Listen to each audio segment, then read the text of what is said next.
I think we've seen enough and heard enough. Oh, the sound is still on. He does this for 3 months and he still can't turn off the sound. Where's the sound? You're such a pro, Nathan. Such a pro. All right, let's take that out of here. Oh, we got 2 people watching. This is a big night. This is a big night, everyone. If you've not tweeted this out, if there's not 1,000 people watching, if this is not like dethroning all the big guys like Vaush and Destiny, if this ain't putting down EFAP, then I don't know why you guys aren't here. Because tonight, now I do not want to break by going forward a little bit too much. I want to keep the secrecy alive here. But of course, I already have it in the title, so I didn't exactly do it. But guys, welcome. It's good to see you again from this desk. I got a couple things on my mind. Also got an experiment to do tonight that may not work, but I got MiniDisc on the mind. A lot of you guys have been asking me to do MiniDisc again, and I figure what's a good way to do it? And it turns out that there's a very important member in our community, I guess you could say, kind of. I don't know how involved he is. There's a very important member that I thought might be a good man to bring on. Now you guys already know who it is, so I'm not gonna keep him in the dark. Or actually, wait, he's in the dark right now. Let me see if I can add him. Without any further ado, we're gonna bring on. Now he's gonna correct me, maybe. We'll see. We're gonna bring on Stefano. Come on in, man. How you doing? Hi there. Fine, thanks. We're gonna have to just a moment. We're gonna have to get from the audience all to you right now. Come on, bring your friends. I have to hear how's our volume doing. So Richard Hughes, I'm looking for, and I don't know if Stefano can see the chat or not. You got to tell me if you can. Yes, I can see the chat. Okay, he's a tech guy, so he's probably figured this thing all out by himself. Anyway, Richard, we're looking to you and anyone else that's watching to see how the sound is going. Can you hear me and my guest? Stefano, say a joke or something. Can you hear me? I don't know. I don't know what to say really. This is my first time. Sorry. That is one of the best jokes I've heard at the intro of any sort of live stream. So thank you very much. We're just gonna, hey, looks like we got, all right, cool. Well, that he's not saying anything about the volume, but we're gonna just trust that everything's working. So as you guys know, of course, this is Stefano Brilli. Wait a second, how do you pronounce your name properly? Stefano Brilli. Okay, so I'm not gonna. But Stefano is fine, and Stefano, if it is the accent on the. See, as a Canadian, I would probably want to go Stefano, but at the same time, it sounds a little weird to go up to me. So I just kind of like to go straight through Stefano, but that's wrong too, I'm sure. No, the second is best, actually. But I'm used to get called Stefano. It's very common, so it's fine. Don't worry. Okay. Well, we got buongiorno from Richard, and that's a perfect buongiorno from my perfect accent from me and pronunciation from me. So everyone. This, of course, as we know, Stefano Brilli is the author of an application that gets a lot of chat time in our circles. And why is that? Well, you guys can either use your old Sony applications. You can also use Platinum MD, which works fine. You do have to do a little bit of installing. And I think there's one other application that's an older one from Mac that works possibly, but on newer hardware, there's no easier. Okay, come on, we got to be honest here. There are two easy ways to do MD. You put in the CD, you put in the MD, you hit record. If you got a deck, boom. Now, of course, if you want the text to transfer over, you might have to later input a keyboard, or you might have to title with your remote, or the other easiest way, and this is the easiest way, is you go on over to website. Oh, by website is stefano.brilli.me. And then you have a link to go to the application, the Web MiniDisc application, where you can basically use your NetMD player, either a mobile, the portable device or a deck, and rename the songs, upload the new songs, and do stuff with the with the MiniDisc. Exactly. You know what I'm going to do? Do you mind if I try to share the screen and take us over to your website? Go on. Yes. Let's see here. I'm just going to have just a moment. We have an error on my side. I had a little bit of hardware problem before this thing started here. Let's see. Stefano Brilli. All right. Oh, wait. Got to share. Nathan, you got to share the screen, man. No, that's right. Stop screen, share screen. Chrome tab. We got this going, man. Stefano, here we are. So, guys, the website here, I'm just going to put it in the chat here. Yeah, it's already in the handsome gentleman right there. All right, if you go, why do I keep going backward? All right, too many tabs. It's only 4 tabs, but I'm 40. So anyway, here it is. And you scroll down. It's got, he's got some stuff that I can't even read here. It says Google Forms HTML Exporter. No idea what what that is. That's small projects that I do for fun during the weekend when I have time. Yes. Okay, when he's not too busy, he does HTML exporters for fun, and he's got up notifications for UP24. Yeah, that was a wristband from the Jawbone. Jawbone was a company, a US company that was one of the first company that built this sleep tracker, basically. And one feature that was missing was like reacting on notification from your phone, like you receive a message and the band vibrates. So I thought of doing something for that, and I reverse engineered the protocol and built an application. I understand reverse engineered. There's some people that reverse engineers lenses and they make it work on different stuff, but this is reverse engineering software on old jawbones. So that's cool. And then he's got this thing out down here, mutant, a graph. GraphQL. That's a tool like for developers mostly, but it was mostly an experiment. I wanted to learn macOS development, and so I thought, hey, why don't I build something that I can use for work while learning how to, develop software for macOS. And so that was my first project. Actually, is unmaintained. It was just for fun.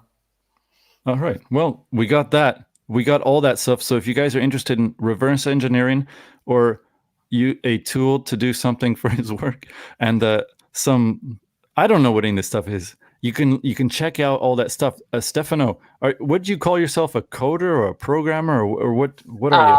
I wrote there software developer, but basically I'm a software engineer. Let's say like this. This is my daily job is writing software and designing new feature for a software that at the company where I work for.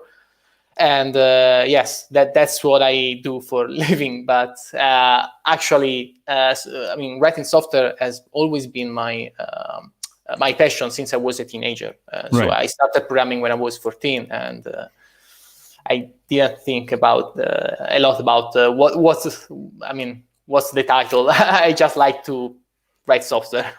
All right. Well, we're really glad you do, because guys, I'm going to click on this one here, and this is the one that all know about, or you should know about, the Web MiniDisc application. By the way, I've been spelling this thing wrong. Evidently, I was the Web MiniDisc with a K, and then I thought it was WebMD, and this whole time I've been talking about WebMD, and then that turns out to be another website to determine if you have gallstones or not. So this is Web MiniDisc application, ladies and gents. If you click this button here, then if you have, and this is the most amazing thing, this is a website you go to, right? You're not installing any software. Guys, check this out. Assuming that the hardware, I had some hardware difficulties today where my USB thing just died. But assuming that we have no issues, what I'm going to do is I'm going to hit netmd on my JE780 big deck here with, by the way, A-Track R, so, that's good. And I'm going to hit, okay, it's saying netmd. What I'm going to do here is I'm going to hit connect. And check it out. Check it out. Wait, hopefully you guys can see that. Oh, you can't see it. There's a pop-up here. Oh, man. Okay, so there's a pop-up. Oh, wait, what? All right. There's a pop-up that comes down here, and I just clicked it. Hey. Just a moment here. Wait. No. Okay, tell me what to do. Yeah, just restart the app. Restart the app. Okay. Yeah. Oh, guys. We got some trouble. Well, if you want, I can share my screen and I can show you because, actually, the support for DeX is something that I've added recently thanks to a developer that helped me with that, because I don't own a deck. Okay. Well, it was... this is not going to work, probably. No, hey, it's been working all day. Guys, hey, none of you guys... What I'm going to do is I'm going to turn off the deck. This has been working all day, so you guys just settle down. I'm going to close his website right now. What I'm going to do here, I'm going to share this screen here. Wait, check this out. We're going to go to my. Don't worry, everything's working all right. And we got another Italian guy, or maybe not. That doesn't sound Italian. Moltanen. Victor, you're not Italian, but you speak Italian. That's good. All right, we're going to go here. We're going to share screen. We're going to go up to another Chrome tab, audio library. We're going to download some free music, and everything's going to work out. It could be, okay, there's a problem. Today, my USB, what is this called? A hub? Mm-hmm. It's a Thunderbolt hub, but after a macOS update, all hell broke loose. And actually about 15 minutes before this live stream was supposed to start, my Mac would not register any USB device. Now, obviously right now it's got my mic, so that's no problem. And I can hear stuff. So we're hoping that things are good. So right now, if you guys can see, I'm just going to download some music, some free stuff here. This is all copyright free, so I'm not going to screw up anything here. This is a really great, where'd she go? Annie. Go here. This is an awesome sort of electronic artist here. We're going to download some music here. One song there, one song here. I don't even know what they sound like. I'm just going to keep going all the way down here like that. get some tabs on the bottom of this is going to be complicated. I'm 40. 40. Whoa. Allow. Yeah. All right, cool. And then those are all going to download. And then what I'm going to do is I'm just going to turn off the deck right now. It has been working. Don't you worry, Stefano. Yeah, no, probably maybe the update messed up something with the update that you did to the. I don't know.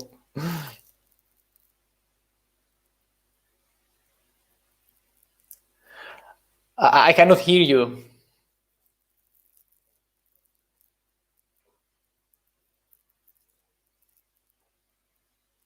Can you hear me now? Okay, now yes. All right, sorry about that. I must have hit my mute button. So I had only one trouble, and that was the RH1, and the reason was because it ran out of batteries halfway through, and then it was in some sort of like loop thing. I don't know how that works out.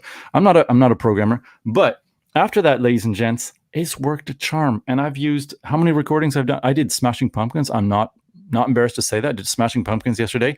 I did Enigma. Not embarrassed. A little bit embarrassed to say that. I did Vangelis. Definitely not embarrassed to say that. I did some Christmas music, some choral music. Not embarrassed to say that. And now we got some free music. And Stefano, while I'm trying to queue this stuff up, if you can, I'd like to ask you one thing. And by the way, in the background, I'm going to try to get everything working again. If it doesn't work, guys, this is not doesn't do this normally. What I want to get from you right now is, while I'm kind of fiddling in the background, sorry, is can you tell me why it is that you don't tell me why you made WebMD right now, but maybe tell me a little bit about your MiniDisc background. That's what I'd like to know at the moment. Okay. My first MiniDisc. No, I mean my first the first.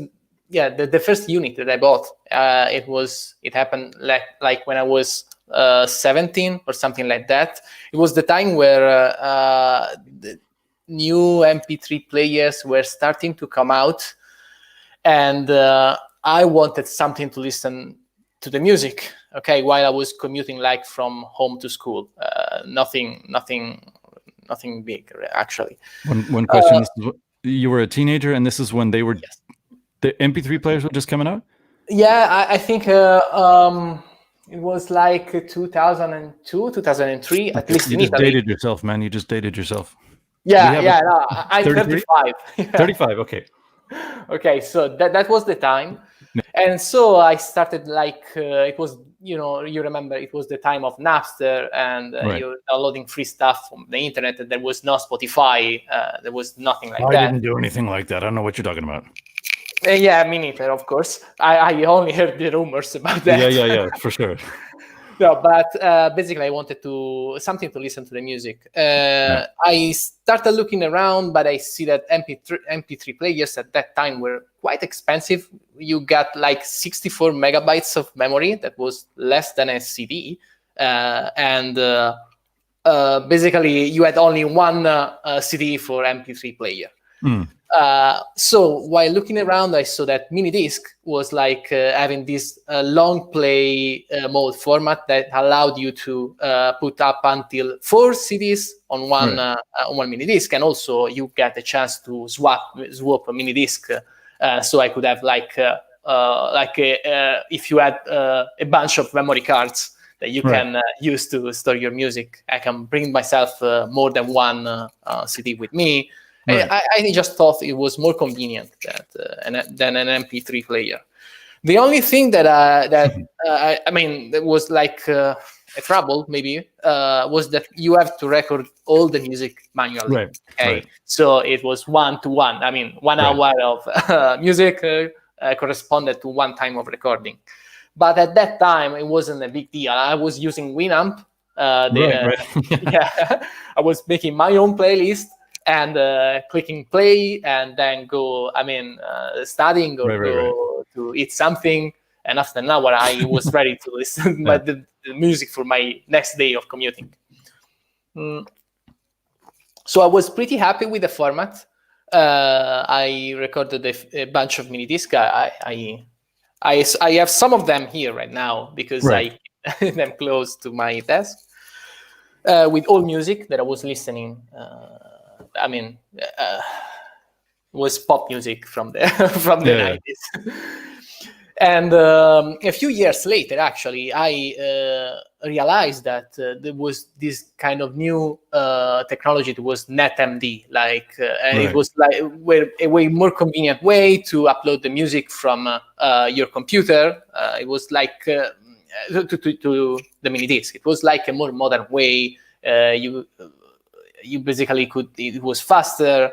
I didn't have to use Winamp anymore. It supported like more format like Wave, MP3s, WMA. I don't know if that still exists. And so I thought, hey, instead of buying MP3 player, let's buy just this new version of the MiniDisc, and see if it works for me. And I was really excited about that because I couldn't wait to try and upload music faster. But there was like a kind of letdown that surprised me, and is that I couldn't just drag and drop the files that are downloaded from internet to the MiniDisc. That was my dream at the beginning. I thought it worked that way, but it didn't. Right. And the surprise was that I actually had to went through this Sonic Stage software that was hated and loved. Right. Yeah, because the procedure was that I have to list all the music file that to have to create a playlist, basically a music library of all the music files that I had, and then I could just burn them to the MiniDisc, but they had to be converted and uploaded. And I didn't have a fast computer at that time, and also conversion time was a bit longer during those years. So basically, I don't know how much time I saved by doing that. Instead, with respect to just recording from the analog output of my computer, and that's exactly something that I thought when I was developing this application, because my first thought was how would I what did I wanted when I was 16 or 17 that would have made me happy about the MiniDisc. Let's try to replicate what I really wanted to do, and it was just uploading music. So when I thought about writing Web MiniDisc, the first idea was like, hey, I just want to upload music. I don't care. I just want to drag and drop something, rename, delete, the very basic stuff that I really wanted when I was 17. So this is, how the idea came. And I still have my MiniDisc player from when I was 17. It works great. It really brings me memories from that years. How the music that I was listening to and the sounds. This is something that I love to hear. Oh yeah, there's a kind of a nostalgia factor for a whole bunch of things in my life. I'm 6 years older than you, but I actually get nostalgia for, and this is going to sound weird maybe, for the dial-up modem sound, the beep, and I think I like it because internet, it was a struggle, because if someone called, your internet was gone, right? At least for us, that's how it was. Yeah. And because of that, like, using internet felt like a real privilege. It was like, okay, I'm going to use it for hopefully half an hour. And so when I hear that, and people use it as a joke, but I get this sort of tension in my spirit or my body, where it's like, okay, limited time. You weren't always connected, so you had to spend that time very well. And there might even be something with MiniDisc like that, when you put in the disc yourself, you hear the clamshell, or you hear the slot close, and then you hear the motors whirring up, and it's, instead of having sort of a device that is connected with everything in the cloud, but it's also something you carry your music in your pocket, and no one knows what you're listening to. It's not like you don't have a counter. You don't plug in your phone and iTunes is like, you've listened to this song 27 times. No, it's how the disc, if it's like starting to rub out, maybe then you know that you've listened to it a lot. But yeah, it's those sounds are real powerful. So that was your first unit there? No, that wasn't, because that's no, an this is NetMD. my second unit. Yeah, I still have my first unit. It works fine as well. I'm surprised actually of how these things, held up with the time. Yeah. And I just happen to use this because it's convenient. Right. What one is that one there? Is that the 510? Oh, this is a 710. MZ and 710. Not so bad. I wasn't totally off. Okay, cool. The 710. Yeah, the 710s. You know, the 7s. They came out with some pretty nice series on the 7 series. And the 5, I'm actually kind of eyeing a player that's a 5 series for the E50. Yes, I think the 5 were the entry-level player. Right, then you had the 7 series, that was the mid-range. And then the top level was 9. Yeah, the 9. Yeah. And then they changed everything for high MiniDisc. Then it was the 1. And then there was the 9 was like the second command, and like a little confusing. But so your first unit was your first unit. Did you tell me already? Oh yeah, this was my second unit, and then I have. I bought this like a year after my first unit because of this NetMD, and and just a few years later they brought out High MD, and I was I should have waited to test that. Yeah, for sure. Have you been trying High MD at all? No, actually, I didn't have the chance because I was pretty interested in the format, even because High MD. I know I studied a little of how it works.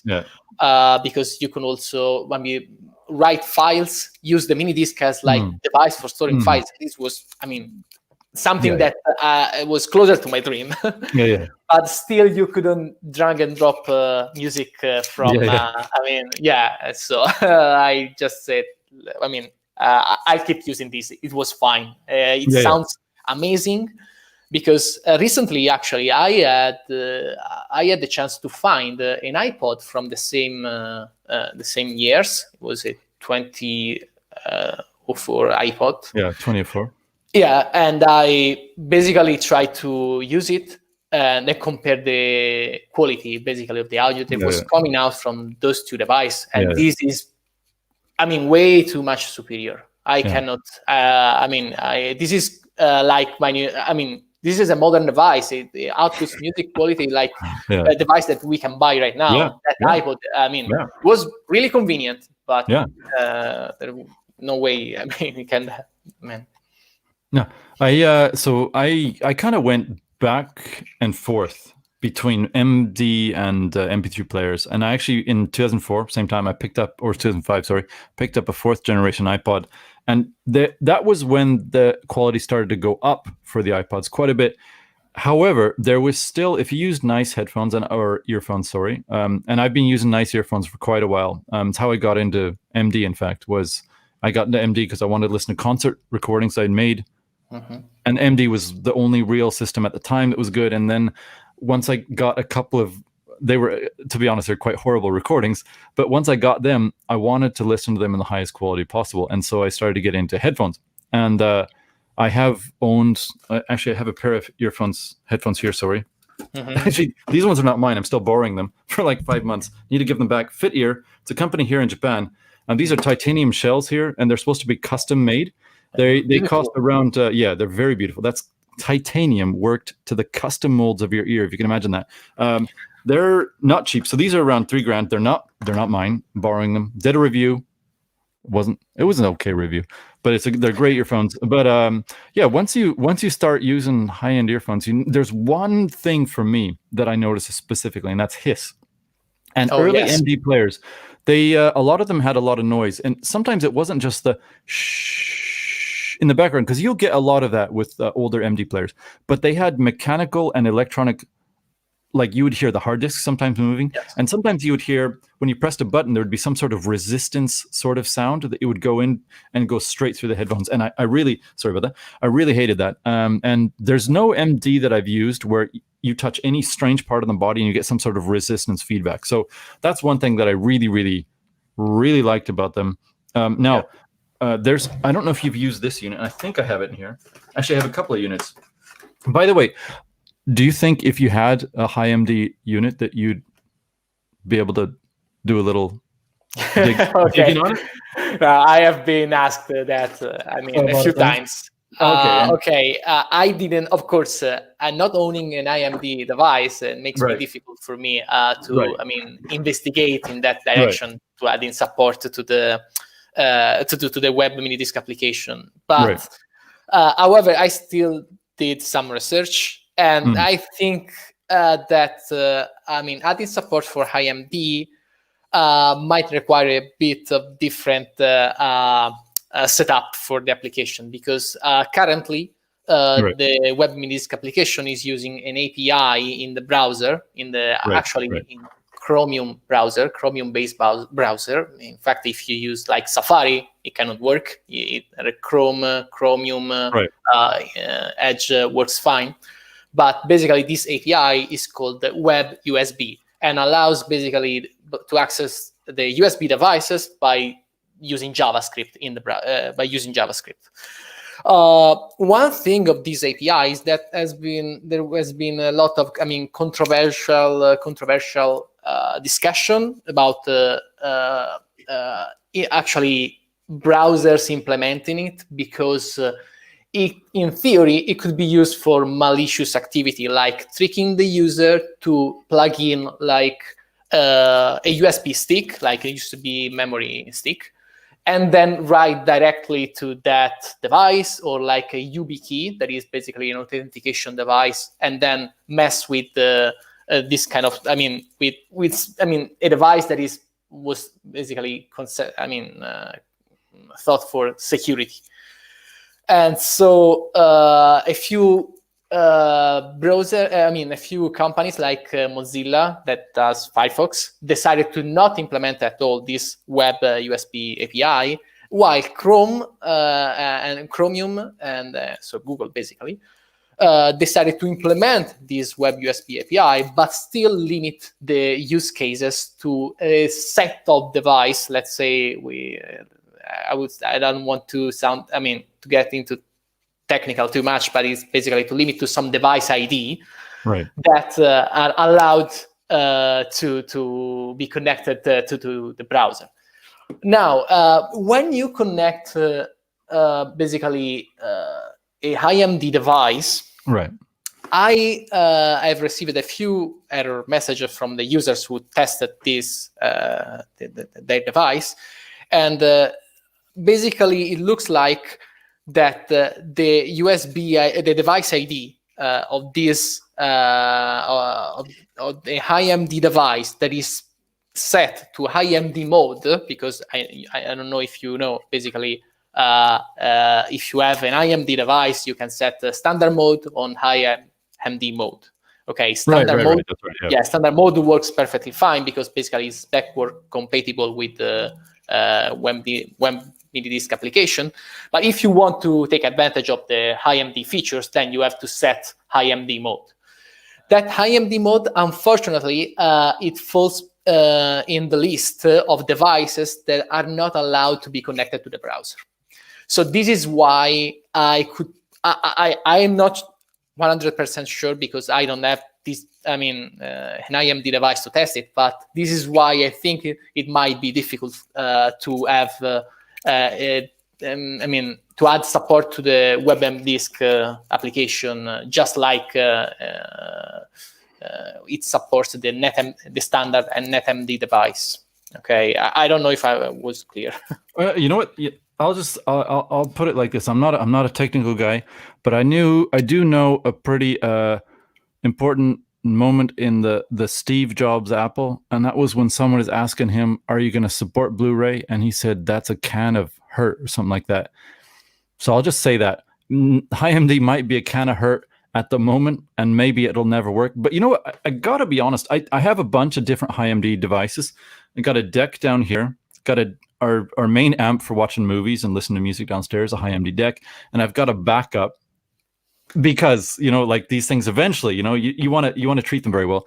I got a backup out in the corner, and I do have a couple of IMD discs, and I've reformatted discs to work in high SP and all that. And from what I understand, for high SP, it's not actually better sound, is from all the gurus I've heard, because it's actually a lower bit rate than regular SP, which should be 292 kilobits per second, and the high SP is 190. Yeah, I don't remember exactly. 256. 256. Yeah.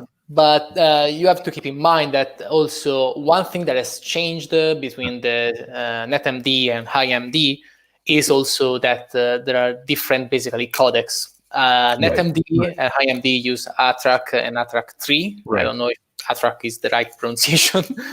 ATRAC. Oh, absolutely. I'm an expert. It's definitely ATRAC. ATRAC. Okay, great. I got it. And while I think HiMD use more advanced codec that have a lower bitrate, but it's likely that they still retain more quality. Likely. Oh, Let's okay, just say. we have one comment. Yeah. Oh, we have a comment?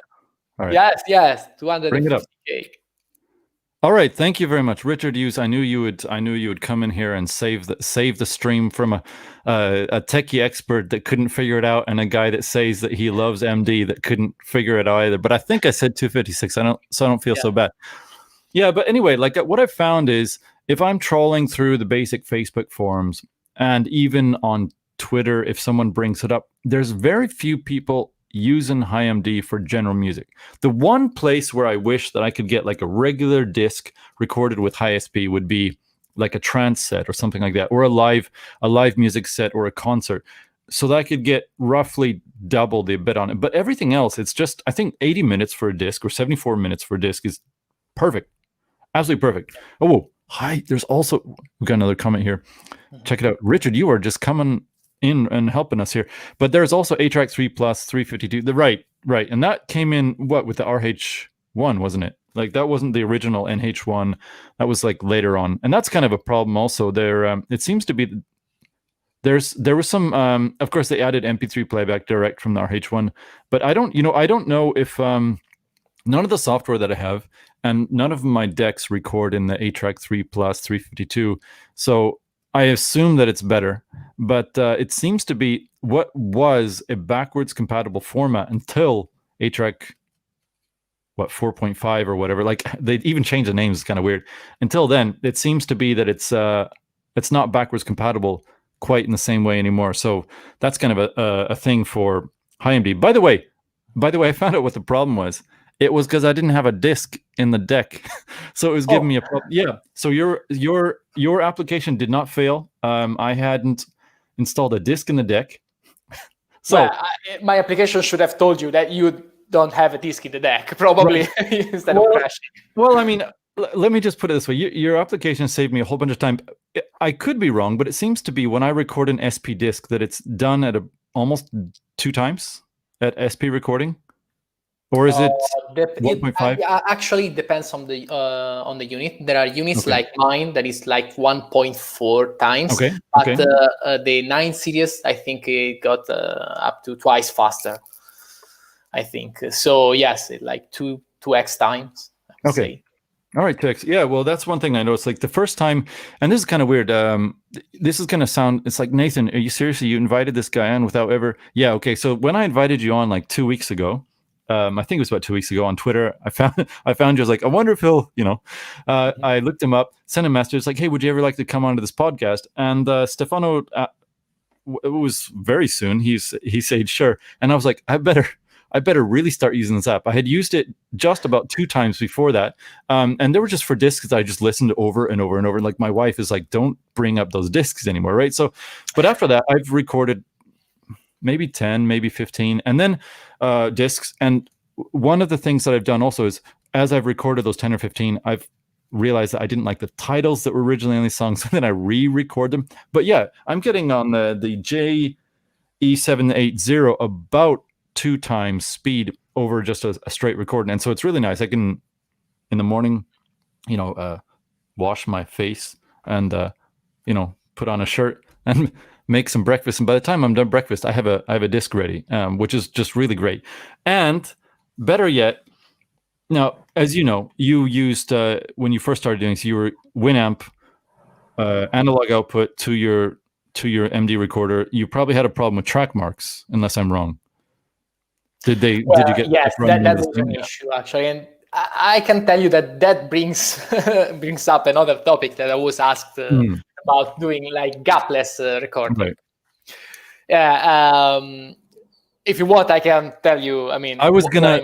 That's my single issue with your program is gapless. I don't have. That was. Remember before we started this, we just wanted to make sure everything worked. And by the way, there's one thing I haven't tested. Probably not gonna work. Probably not even gonna try it. But I was like, I'm gonna bring up one issue, and he didn't start sweating or anything. He's okay, yeah, fine. But he's gonna bring it up himself. Gapless. That's what. I'm happy to talk about this because I've been asked about this as well, and I have done research. I have an answer for everything because when I'm asked of something, I usually try to look into that and see if it's possible. And I've been asked about gapless recording, and I've tried to do something. But let's put it this way. I mean, MiniDisc does support gapless playback, okay? But that was not supported in the using, the original soundstage application as well. Right. Because to have gapless recording on a MiniDisc, you have to record a single track, okay, and then put the track marks, because once you stop recording one track, then when you switch to the next track, I think is not supported. I mean, like not having a little gap in between. So the only way is just if you wanted to have gapless, you have to merge all your songs together, like in a big WAV file or in a big file, upload it to the device, and then put the track marks manually. I've tried to brainstorm something like, hey, maybe I can automate this, like you can just add like a checkbox when you click do gapless upload, where I basically take your music, merge into one big file, and upload it to the MiniDisc. That is perfectly doable. I could do that. The only thing that I cannot, it's not possible. I cannot do it because I don't know if it's possible, because NetMD was a proprietary. I mean, it was a closed protocol by Sony, and so I haven't found a way to add track marks. Because if I could find a way to add track marks by using the NetMD protocol, that could be totally done. I could basically do one recording and add track marks automatically. But unfortunately, I didn't find a way. Do you know about Q sheets? No. Okay, so back in the day, a lot of MP3 players, even the high-end ones, your Rios and other things. By the way, the Rios were pretty darn good. They were certainly better than the iRivers. There was a couple of good iRivers. They were certainly better than your Apples and all that. Better than your Zunes back in the day. Even they could not do perfect gapless. Perfect gapless on a MP3 player really came after, unless I'm remembering things incorrectly, after 2007. Now, I remember that Apple made a big fuss about it, and people are like, why are you making a fuss about it? Well, because if you got no gaps in your music and you're listening back, it doesn't matter how small it is. You're going to be like, hey, But so Steve Jobs made a big deal about it. And at the time, I was really excited about it. And that was one of the first things that got me really into actually using Apple products, because they worked. They worked even on MP3 files that normally wouldn't be read by software without gaps. Somehow, I don't know how it worked out. The gaps would be gone in albums that don't have gaps. Now, when the MP3 players, the high-end ones, etc., were even even today, by the way, here I'm just going to show you something. Here, don't look down. It's the days where you don't look down because you never know if people are wearing pants. Just a moment. Okay, I was wearing pants. Yeah, all right, you did. All right, so this is I should got to return this, by the way. This is a high-end. Yeah, it's. I think it's milled out of some sort of steel or something. Like this is a high-end. I can't remember the name. I actually shot a product with it. High-res audio. Yeah, high-res audio, digital audio player, model N8. It's from the company Cayenne, really cool company. Some really high-end stuff. This is, I don't know, a couple $1,000 probably. Might be even more. Not mine. Got to give it back. Got to give it back as soon as possible. So this bad boy, even today, in year of our Lord plus 5 years or whatever it was, current year plus 5.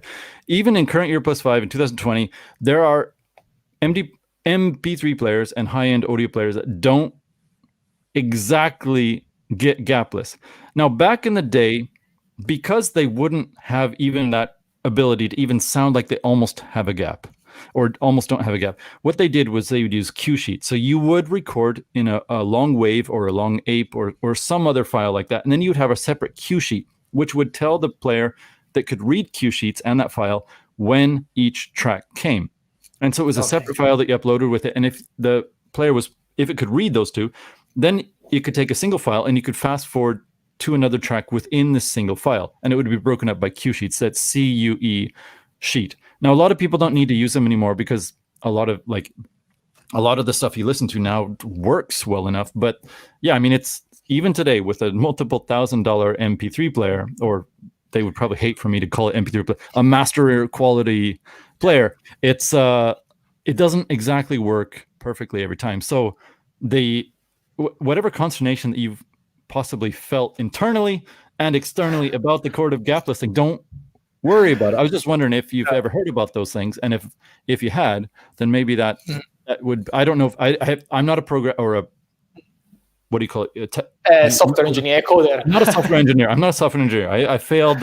I failed C++ programming back in 1999. So no, I'm not anywhere in your clock house. So no, it's just that. I mean, I would be happy to deliver, of course, such features. It's just that sometimes, since we are working with something that is closed, and Sony never released anything about that, about the internals, about the specification. It's hard to work with that. There is actually a nice story about this closeness of the minidisc format on the minidisc.org website.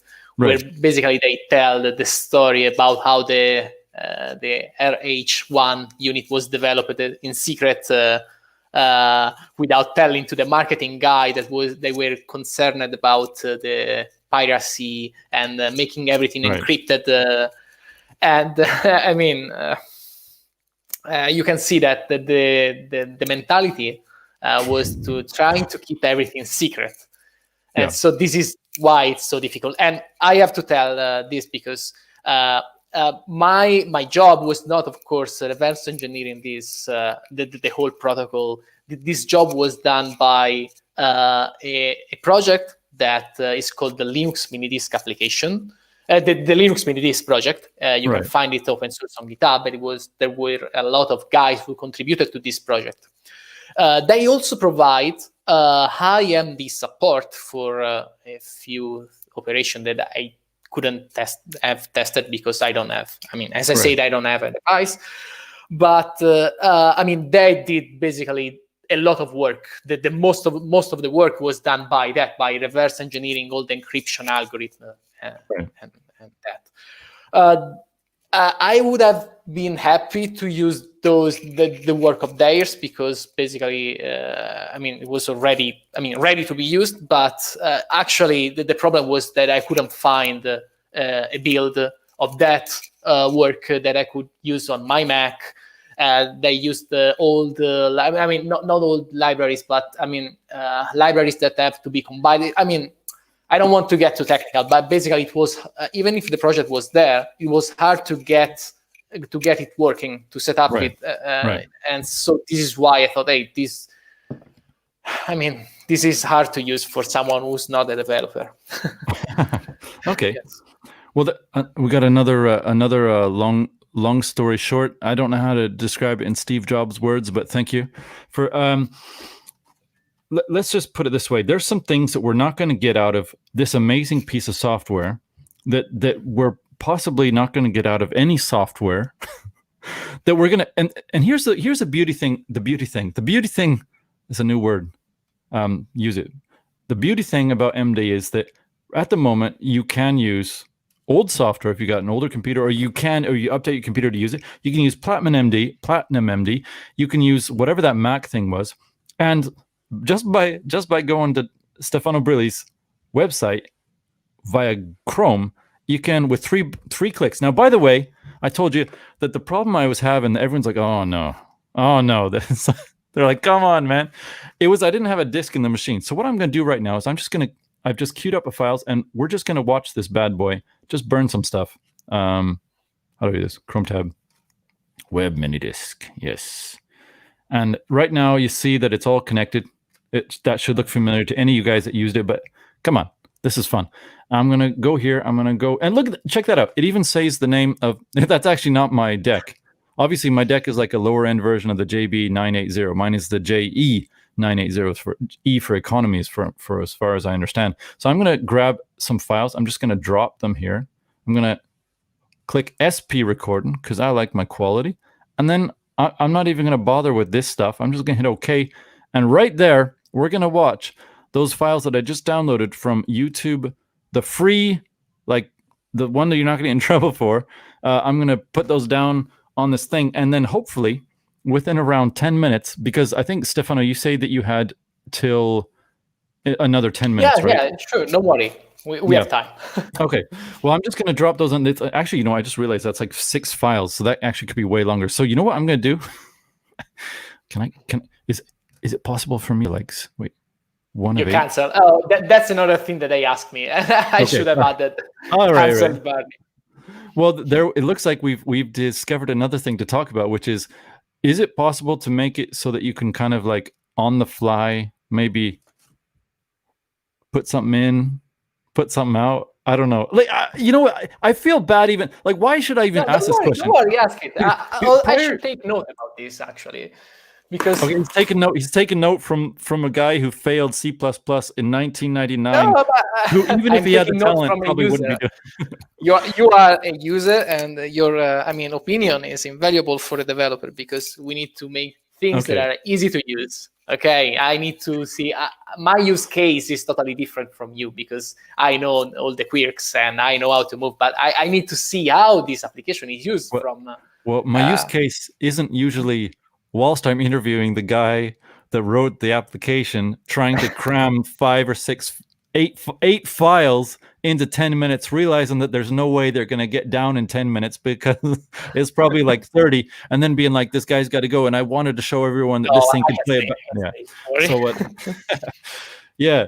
No, I mean, yeah, sure. But if you could on the fly somehow either change, this is kind of insane, change order or add or subtract a file. I don't listen. This is kind of going insane. Okay. I can tell you. Okay, I can tell you that it can be done. I mean, but probably you can do that. I mean, after the upload finished. As well. I mean, if I'm trying to keep the application simple because software become complicated, become difficult to maintain very fast. If that's a common use case, I may actually usually I consider I wait that a few people ask me the same thing. I don't think so. But if someone else comes and asks for that, I may put it in the list of the things that I have to do in the future. All right. Well, I guess we'll call that the whilst somebody's podcasting, you realize you put too many songs on it and you've messed up the podcast question. That's just the title of it. We got a comment here. David Langer says, greeting from Paraguay, South America. And he's excited about that, like 3 exclamation points. Cool. Stefano Brilli, excellent work. You've made my life easier with labeling the tracks. Thanks. Welcome. Yes. Yeah. Welcome, David Langer. It's the first time I think I've seen you on my live stream. So thank you very much. By the way, guys, it looks like this always happens on my live stream. So I'll be talking for like half an hour or a little bit longer. And suddenly, right at the end, there's like 7 or 8 more people that come in.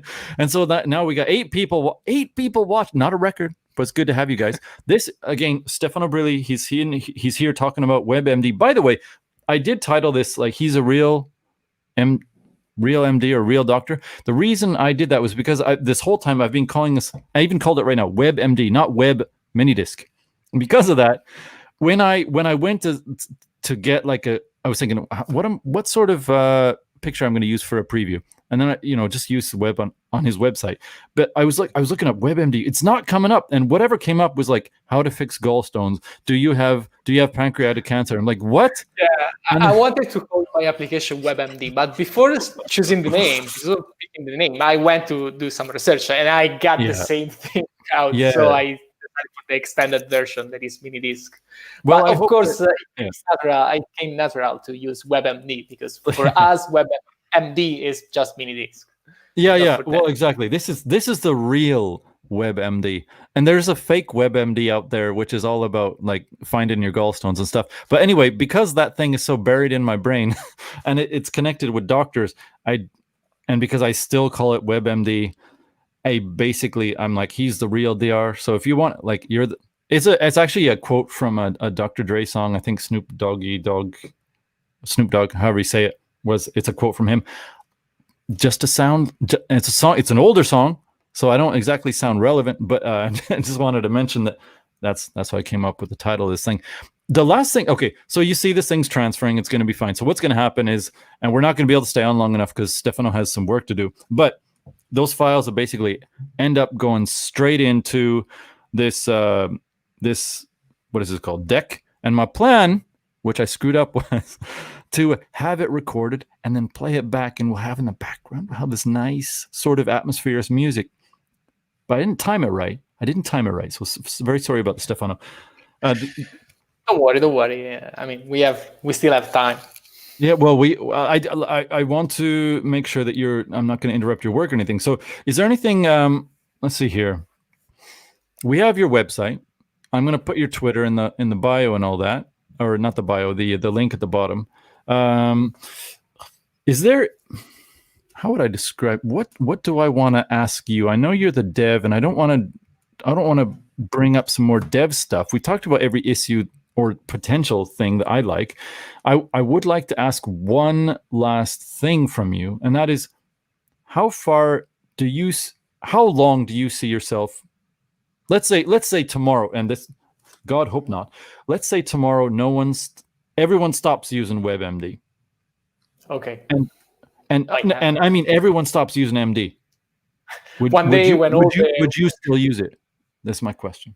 Okay. But I wrote the app for myself, actually. I mean, my initial goal was, I started this project. I mean, like 6 months ago, or like 9 months ago, actually, when the lockdown came in Italy, and I was basically forced to stay at home, and I had to find something to have fun with. And so it happened that a few weeks before, I went to my parents' house, and I found in the basement my old MiniDisc box, let's say this. Yeah. And so I brought it home, and I was lucky because I had something to play with, and so I thought, okay, let's just do something. I want to learn some new technology because the making of the application was really fun for me, because I learned a few, very few new technologies, like the new API, the WebAssembly thing, and a bunch of other stuff. And let's try to build something that I'm proud of, that I like it, that I wanted to have 20 years ago. Yeah. And so I did it. And once I finished, I was happy about the results, that I didn't feel ashamed to share with the rest with the rest of the world. And so I found 2 communities, like Reddit and the Sun Insider forum, that they gave me a lot of feedback, a lot of love. I really appreciate every person that has contributed to the application, to giving me a feedback, And but the initial goal, and this is also what I wrote on the GitHub page. This is the application that I wrote.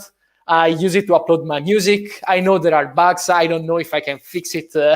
I fix them all. But here it is. Use it if you want, and it's free. If you want to contribute, I'm happy. This was basically a small side project. I usually do side project to improve in my job, and I thought to merge fun and personal development, professional development in this project. So yes, I would still keep using it from time to time. I have to be honest. I have my MiniDisc collection. I usually listen to the same disc quite often. But from time to time, I buy something new. I buy an album or and I want to listen it just for fun on the bed without having my phone around and be completely disconnected for, an hour or so. It's something that you cannot experience if you listen to the music by using your phone. Yeah, of course. I mean, there's that's a topic that they could go on endlessly. By the way, this is basically I think the bloke's name is Isaac Newton. You probably all have heard of this guy. Yeah. Famous physicist. Yeah.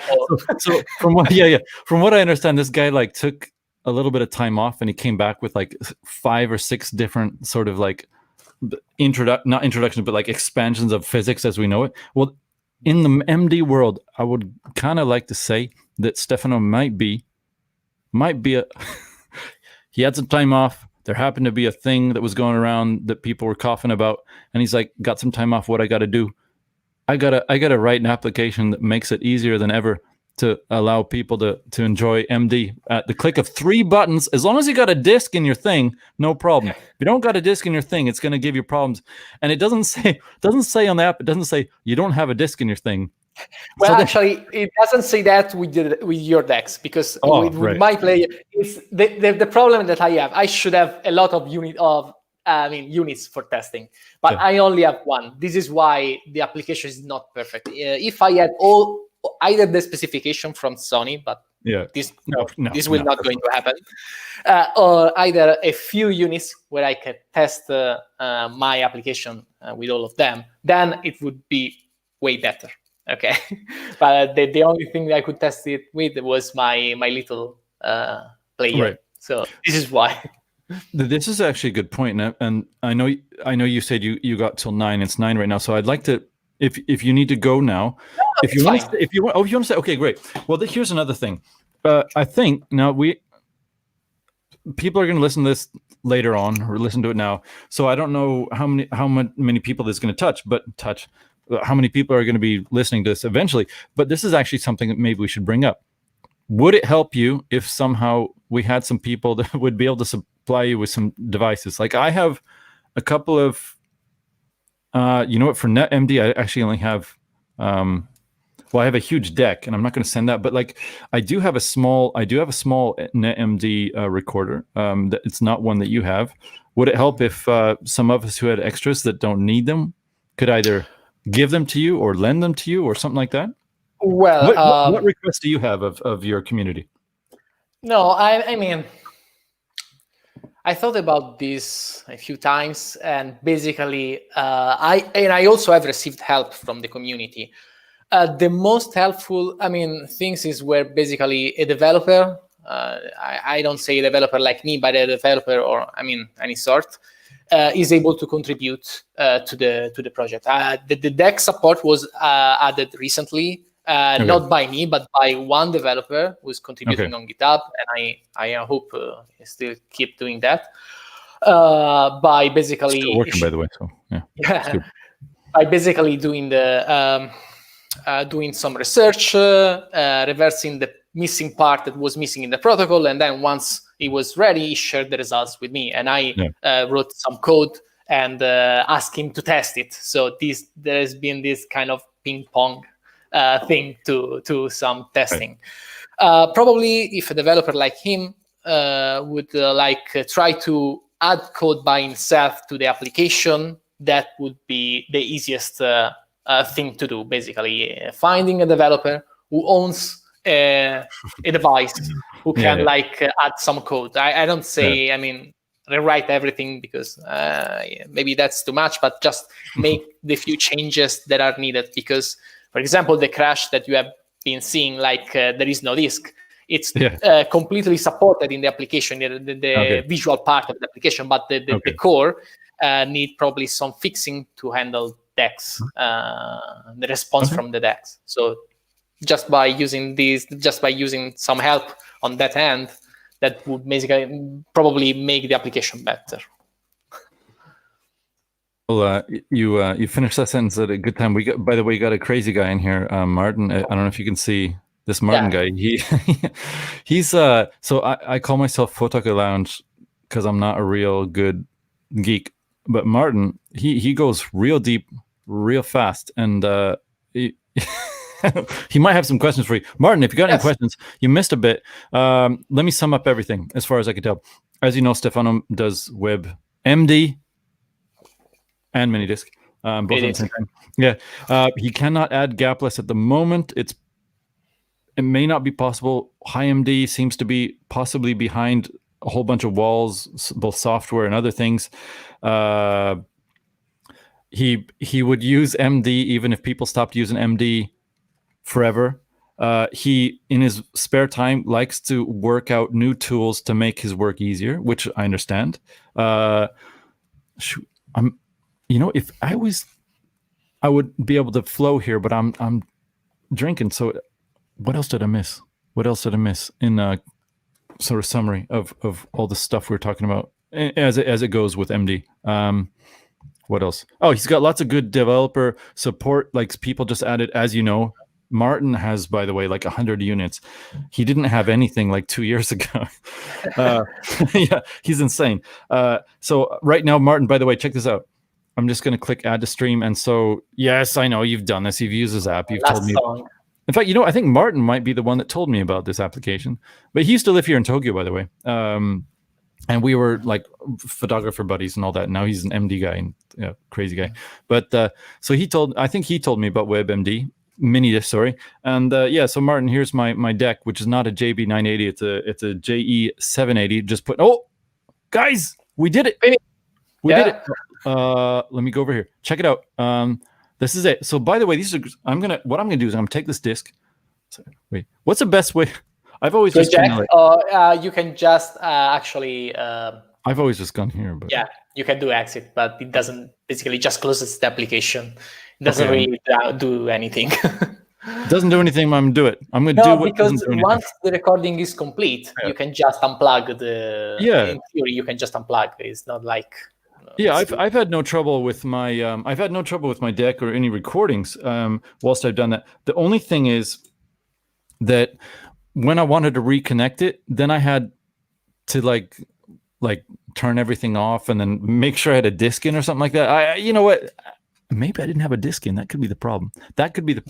But ladies and gents, we now have a disc here full of copyright-free music from YouTube, so that ain't no one gonna get in trouble here. And what we're gonna do is we're gonna pop it in. By the way, Stefano, it's not a NetMD unit, but this is the Sharp DR77. It was their latest unit. Yeah. Last unit before the NetMD unit era. It has a bunch of problems. Most units I've seen of this unit have failed. Now I own 3. This is the only one that works. Oh, who knows why? The only one that works. Yeah, but I'm gonna take the headphones off my head for a second here, and what we're gonna do is we're just gonna, because I was gonna feed a line into the what is this called, music mixer thing, but we're just gonna put on some music, and we're just gonna show you guys. Oh, check this out. Here. Oh yeah, do you hear that? I don't know if you can hear that. Yes, we can. Check it out. There's the title. Can you see the? Wait, can you see the title? Yeah, maybe. Does it show the title? No, because I can't hear you right now. Because you are still okay. You are still sharing the screen, probably. That's why. It shows the title. And listen, that's some music. That's some copyright-free music. Oh wait, copyright-free music that I ain't gonna get in trouble from YouTube for. Yes. Now, Mr. Stefano, Mr. Brilli. Wait, how am I gonna? Maybe. No, I'm not gonna do. You know, forget the background music. That's not gonna work. I was prepared, but then I had some problems right at the end. So, Stefano, did you guys all saw that 3 button clicks after I put a disk in, drag and drop from the web, nothing installed, got it in there. If you guys have not used Web MiniDisc or WebMD as it's popularly miscalled, use it. It's so easy. It works. Stefano Brilli is, of course, the developer, coder. Yes. Software engineer. It's fine. It's fine. Yeah. Okay.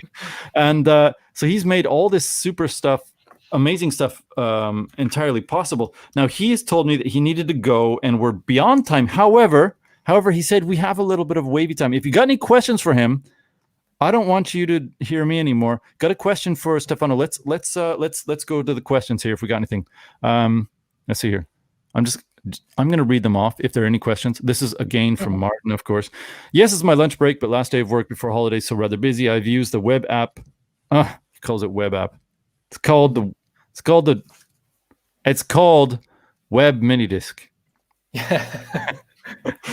I've used the web app for quite a while and like it very much. I've tested it with a LAM unit as well. Yeah. Okay, the LAM. Have you seen those LAM units? I think I had, but I cannot really recall them. They look like a 1960s sort of car park, basically, like a Soviet era car park that has been given wavy lines. That is actually a MiniDisc net unit. Anyway. Okay. Maybe I remember them now. They look good in the living room. They don't look good if you're going to drive your car into it. They don't look good on the landscape. They look good in your living room. But anyway, very cool units, very hard to find. And he's got one, obviously. I mean, this guy, like I said, 2 years ago, Martin, I'm gonna slag you off here a little bit. 2 years ago, he's like, dude, he's giving me like Instagram messages, like, dude, what's the best MD for this and this and this and this? And he's like giving me like, I would say, and no exaggeration at all, 175 messages a day, no exaggeration, to maybe 5,000, something like, no exaggeration. And then I would give him a couple answers, and then I think I wasn't fast enough, and eventually he owns like every unit that's out there. So he knows more about MD than I would ever hope to know. Okay, we have a question. Yeah, what is it here? Oh, okay. Right. Will pulling track of MiniDisc ever be possible? Okay, I'm happy to answer this question because this is like an ongoing there is like an ongoing discussion about this feature with the developer who helped me to add support to for DEX unit. I think in theory that could be possible because uploading of the music is not really done by using the high MD protocol that, as I said, is not actually doable in the browser. Still, there is some testing and development to do. And since I don't own an RH1 unit, that's the only unit that can do uploads. For me, it is actually pretty difficult to do that because there is some code that is available that I could port to the Web MiniDisc application to do upload of music to the computer. But I would have to do that basically blind without having a unit to test my code. So this is why I'm in an ongoing discussion with this developer, and I've asked him if basically he could help me by, helping with writing and testing the code and eventually add the feature to the application. I know it probably can be done, but there are still, these kind of issues where I only have one unit and I need help from, other developers. That's why probably.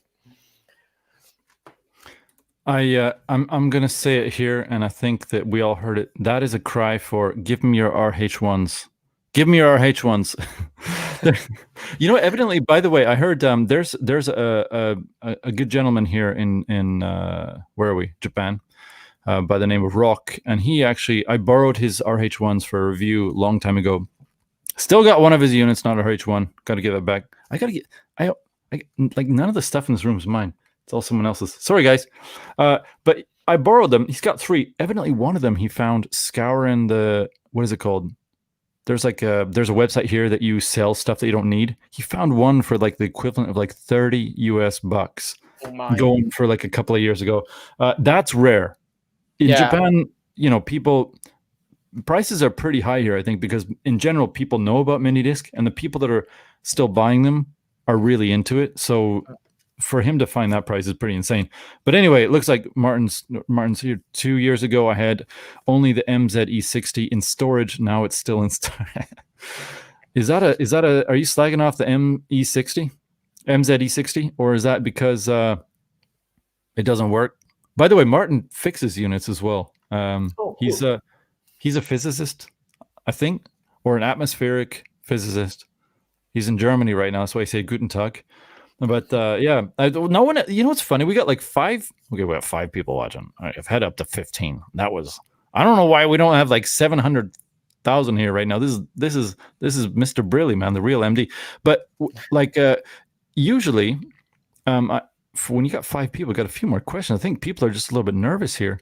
But if we got any more questions, guys, let's bring it up, because that was a really good question, by the way, Martin, about pulling tracks off of MD. Now, of course, Stefano has, of course, interfaced a lot with Sony Insider Forums, and it sounds like Reddit as well. And I don't know if you're, I haven't seen you on the Facebook side of things, but no, I'm not really a Facebook guy.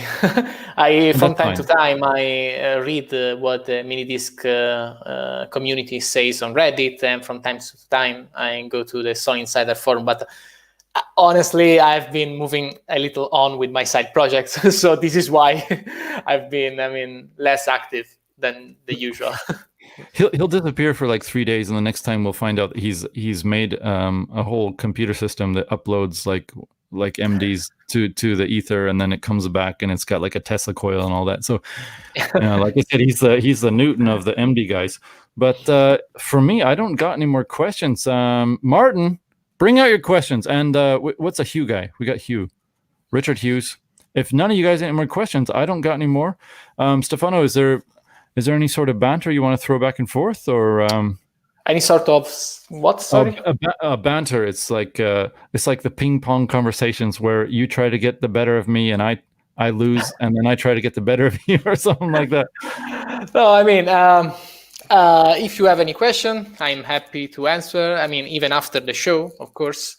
That is, if you want to get, I just want to say how to get in touch with me and how to contribute to the project. Maybe this might be useful if some developer or some of you get in touch with a developer who is willing to work on this project. There is, on my website, you can find, the Web MiniDisc application link to the repository, to the GitHub repository, where we basically do the development, we have the discussion. I receive the question and I try to answer the question. I might be slow sometimes, because I have life going on, but I'll try to answer every question. And so if you want to contribute in any way, or if you hear of someone who wants to help, you can just go there and leave a question for me, a request for help, or whatever. Okay, I'll try my best. Is that on your? So you say that was on your website? Am I? Oh yes, you can just click on the Web MiniDisc or the Web MiniDisc application. Okay, yes, and in the menu, in the top right corner menu, okay, you have fork me on GitHub. This is something that developers write in their project and there is a new tab that is open. And it should bring you to the project page. Just want share the screen. We'll go to Chrome tab over here. GitHub. Yeah. Let's see. I think you can see it now. Okay, good. Yeah. And whereabouts do I go here? Okay, you can basically make new question. If you go on issues, you can see there are. Ongoing discussion. You click on issues. You can see that other users have been asking me a few things. I've also closed some old issues by fixing the bugs. I also have a project tab. You can see in the top the projects, when it basically I try to keep track. Okay, and if you click on MiniDisc requests, then there are a few requests that I keep track of on the left column, and then things that I have done on the right column. And in the middle, it's where I move the cards. It's just, where I try to, organize the project and keep a conversation with users and developers. I have to tell you that I might be slow in responding because, as I said, I have things going on, but I'll try to keep track of everything. If you want to, if you have a question for later, Well, I have one answer, perhaps not real answer. You guys are going, come on, man. All right, so 24-bit audio, just from the theoretical and sort of practical aspect. Now, who knows exactly what you can do with WebMD? But I've tested now, and I haven't published all the results. By the way, Stefano, one of the things I do, and one of the things are actually people watching me for, or watching this stream, is because I published a lot of sort of hardware-based benchmarks, and that means take that test file that I recorded earlier, which is down here. By the way, it didn't work out. What I was going to do today was I was going to play this back, and we were going to real time watch the benchmark meet out which is the better recording, the WebMD drag and drop or the optical recording from an expensive DAC to a deck, which I assume would basically return the same results or very similar results, but very similar probably. Yeah, I've tested 50, maybe 60 units, playback units and recording units. I've only published maybe around 12 or 13 of them. It's very easy to test. It only takes about an hour to test properly, make sure everything's set up, double blind and all that. Make sure.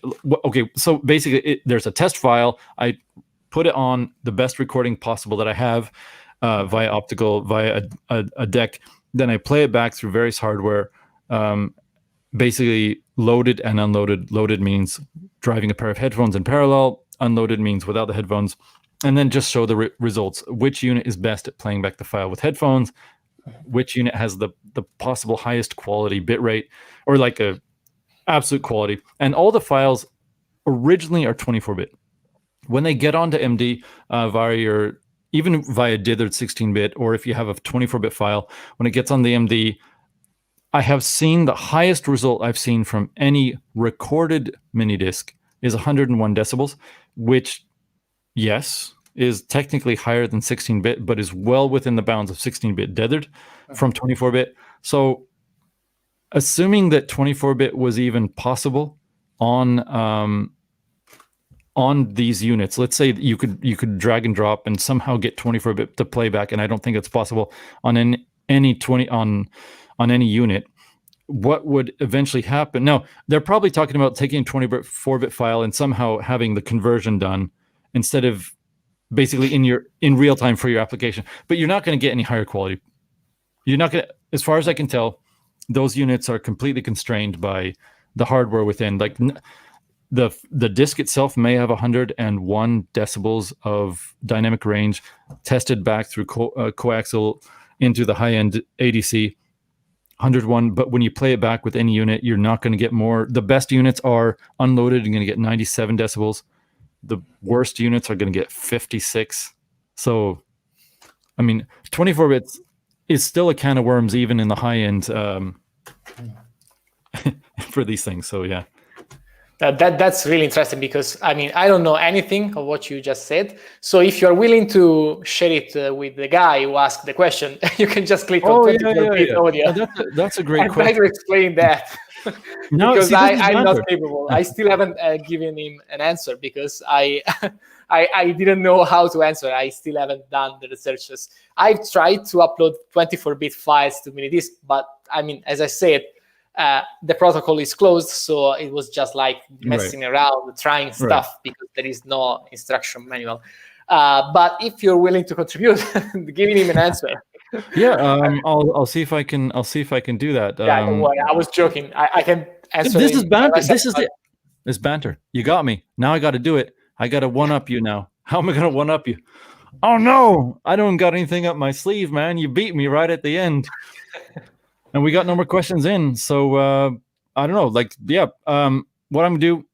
By the way, in your work, like, if anyone wants, like, I don't know, if you donate stuff, you want to contact Stefano. The links will be in the description, etc. You can email him. By the way, Twitter, he responded to me pretty quick, quicker than most normal people do, to an account that has only 24 followers. That's me, 24 followers. My other accounts. Forgot the login, whatever. Anyway, he's responded to me. He's on the show. He's asking questions. Even Martin showed up, and Martin, I was expecting a little bit more out of you, but you can go to the Cybercase thing, the GitHub, all that. By the way, Cybercase is Stefano's Twitter handle. Am I correct? Yeah, correct. At this Cybercase. It was very hard to when I was looking up Stefano Brilli.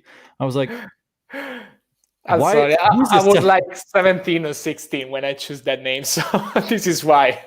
To be fair, if anyone was looking up Nathan Wright on, well, one, there's a million Nathan Wrights. Two, the only thing they'd find is Shigzeo, then they'd find Touch My Apps, then they'd find Fauxtaku Lounge. So it's that's banter, man. I can't talk about that. Anyway, yeah, I'll put all the links in there. If you guys want to answer any questions that maybe look at the GitHub. If there's things that you guys know, and obviously I got to answer one now. Stefano set me up there, but that's a very good thing to do. I mean, any sort of development in any direction that either is needed or not needed for this application helps all of us. If you want to say anything about if you need donations, whatever, if you need units. I'm really happy about when people ask me about if they want to. I mean, they want to make a donation, but I always answer that I have done this for fun, so I really appreciate the offer, but really don't mind about that. I'm really happy, but don't worry about that. It doesn't cost anything for me to host this application because everything is done on GitHub, so I don't pay anything for hosting the app. And I've had fun while working on this. And the only thing that would help me now is just like having developers who want to fix the problem. Oh, sorry. Don't worry. Right? Yeah. Okay. Yeah. So before I clicked the wrong button. He just, if you're a developer and you can help him on the application, please contact him. Obviously, we'd all appreciate that. So thank you very much, Stefano. I know that I've interrupted you now for an hour and a half, and I said just 1 hour. It's fine. I'm on lunch break. Thanks for having me. Yeah, thank you very much. We just hope you do well, and stay safe down in. Yes. Wait a second. You're down in Italy. Yeah, I am. Your photo shows the Golden Gate Bridge or something like that. Yeah, that's when I was visiting the office of the company I work for. Okay. Was a nice work vacation, let's say it like this. Okay. Oh yeah. All right. Well, there it is. He's a world traveler. He's the Isaac Newton of the MD world. Maybe. Maybe. Yeah. I remember that at some point in his life, Isaac Newton became crazy, like went nuts. Oh right. Well, let's hold the accelerator. just do what you can right now, and then enjoy life, and hopefully we'll talk to you again, guys. Thank you very much. No, I was going to say hopefully we'll talk to you again, and maybe just hang out here for just a second, and then I'll end the broadcast for the general people. Bye, guys. Subscribe, and we'll see you in the next one. Hopefully to have, by the way, I think we're even going to drag Martin onto this thing. So see you later, guys. MD über alles. Yeah. All right. Cheers. Ciao.